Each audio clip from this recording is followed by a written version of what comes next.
Nifty continues to be on the positive side, 8,157, 53 points higher, looking in strong from where it left yesterday. Volumes, of course, not that high. Yesterday was expiry. Today is the last day of this particular calendar year, as well as the first day of expiry. Repositions, overall movement in the markets tends to be very, very low, 53 points higher.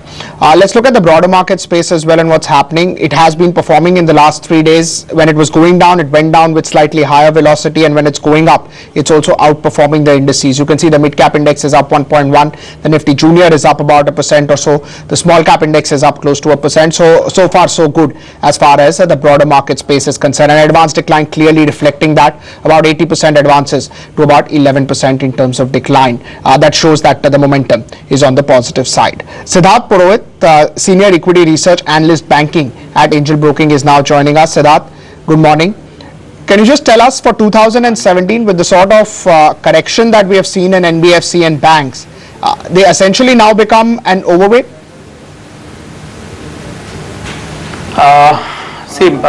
If you remember, Pankaj, I had been little cautious about the BFSI space and particularly the PSU space for quite some time. And the situation was supposed to improve in the second half of this financial year, but it has rather deteriorated. Now, the stocks have corrected, both the banks as well as NBFC, but there is reason behind that. The quality of asset what they had advanced has deteriorated in the meantime, and also the quantum of growth or the momentum of growth has decelerated to a large extent.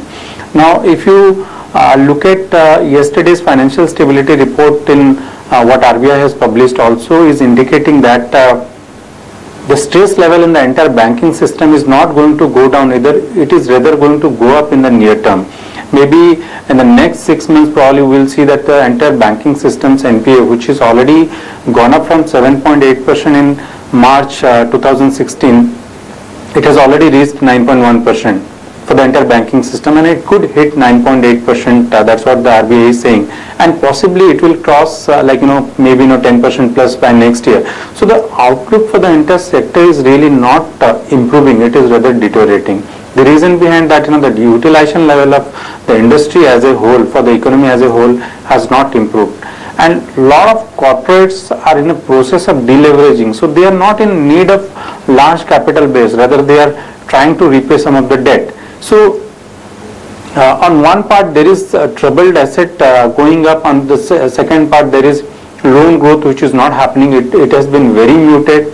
So the fall in stock prices and maybe corrections is is factoring to some extent, but my sense is that there would be possibly more slowdown in the next couple of more quarters in banking,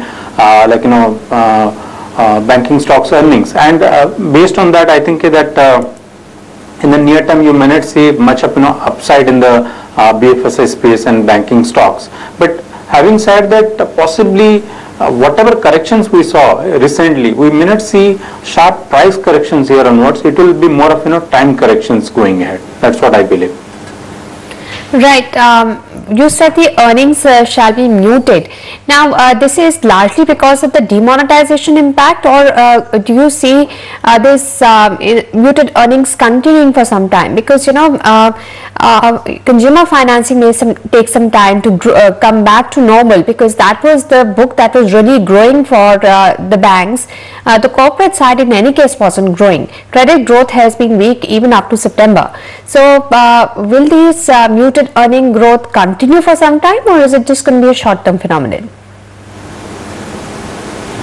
I think the earnings growth for banks, if you observe last 2 quarters, was already under stress. In fact, for last 2 years itself, and last 2 quarters, large part of the profit that whatever we saw was also contributed by the treasury gains.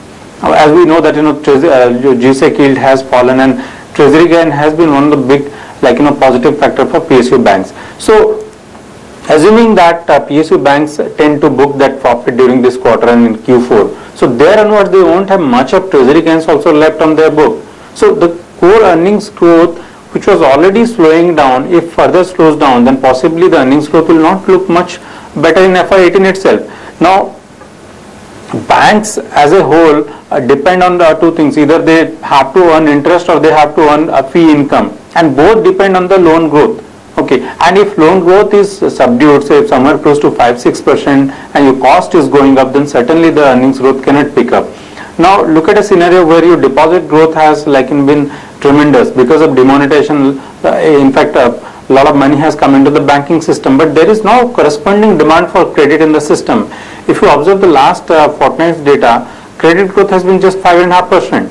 And if I just observe in the next 2-3 months, possibly there won't be much of credit demand because of the kind of lack of demand for consumption as well for investment. So maybe if we remain that 5-6% kind of loan growth for FY17, and on top of that, because of lower utilization level, maybe the similar range of loan growth for FY18, and cost pressure mounting on banks, then possibly PSU banks will not be in a position to report even decent earnings growth.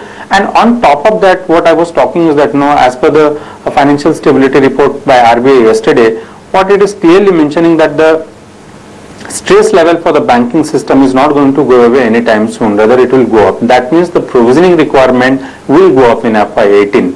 So possibly what we might see is that another washout year for next year for PSU banks.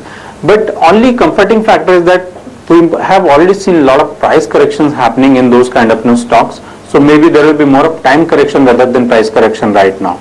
But on a good part is that the retail side, the retail loan growth had been strong for last couple of years, and that might come back after a couple of quarters, right, which has taken a kind of hit during this 1 month.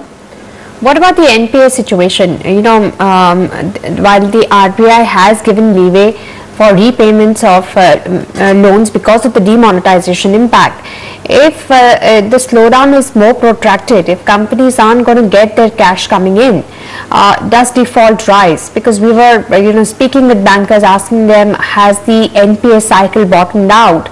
They're saying maybe not. If stress is there, which the RBI is reporting, how long will it take for the NPA cycle to turn, and for how long will it depress the profitability of the banks? See, the NPA situation, to my view, has really not really got over. The RBI has given some leeway for NPA recognition because of the cash flow mismatch due to demonetization, but that's a temporary measure. For the solution to NPA, there has to be ability on the part of the borrower to pay on a regular basis, and for that the business sentiment has to improve. And if you look at a lot of corporates, the kind of commentary that we are hearing is that not much of corporates are really seeing improvement in their kind of utilization level. So while this extension of payment for this 90 days will help some banks reporting or maybe extending NPA situation for some time, but that could come back, the trouble might come back later on. So my sense is that possibly maybe another 1 year we might take. I mean, I may not be able to give you the exact timeline because the economy itself is going through a transition phase right now post demonetization. But now my sense is that in the absence of credit growth, when your business is not growing and cost mounting and provisioning going up, in the entire situation, banks' profitability is not going to improve in a big way.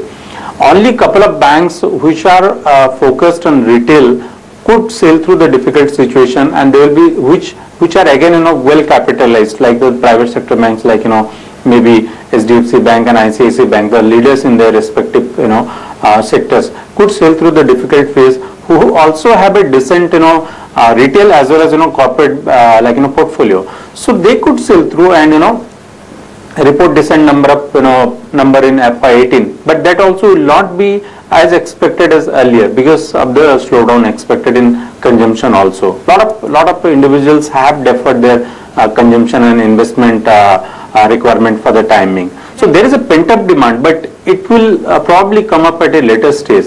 So it's too early to say that that NPA situation is over. And I sense that how do you FY18 view some of the private banks like Yes Bank and IndusInd Bank? Now, HDFC is slightly different. There, a lot of people say the banking system is a little different, but HDFC consistently does plus 20% growth every quarter. IndusInd Bank and Yes Bank also show strong loan growth every quarter. Do you think now there will be a moderation? How would you view these kind of banks, because even the consumer side is low. For IndusInd and Yes Bank, their corporate book is quite large, and they still manage to give out those loans, and their stress assets are also low. How do you view HDFC Bank, IndusInd Bank and Yes Bank? See, HDFC Bank has really done a phenomenal job if you look at many years. I mean, they have been growing on a sustainable way for many years, and they can do it. Obviously, there will be some moderation in the growth that we have reported, we have seen in many years, because of the demand for retail credit also has gone down to some extent. But looking at the capital base and the ability of the bank in the last many years, I think that maybe that 15-20% kind of growth is something that HDFC Bank can do. And if you just observe, within their corporate portfolio also, they have been largely financing the working capital needs, not the project financing. So as and when business environment improves, then working capital requirement will go up, and HDFC Bank would be in a position to kind of push their credit growth on a better foot. Now coming back to Yes Bank, as you said, Yes Bank has really done a very phenomenal growth, as we know, in last many years, and even in last quarter the growth was much higher than industry, more than 30%. But now the bank might look forward for some moderation in growth, looking at the stress level in the industry and the perceived risk in financing to certain sector. So if you ask me purely from investment point of view, I would go for a bank like HDFC, which has already has a tremendous record of outperforming the industry. No doubt the stock has not participated in a big way in rally, but it has not fallen also.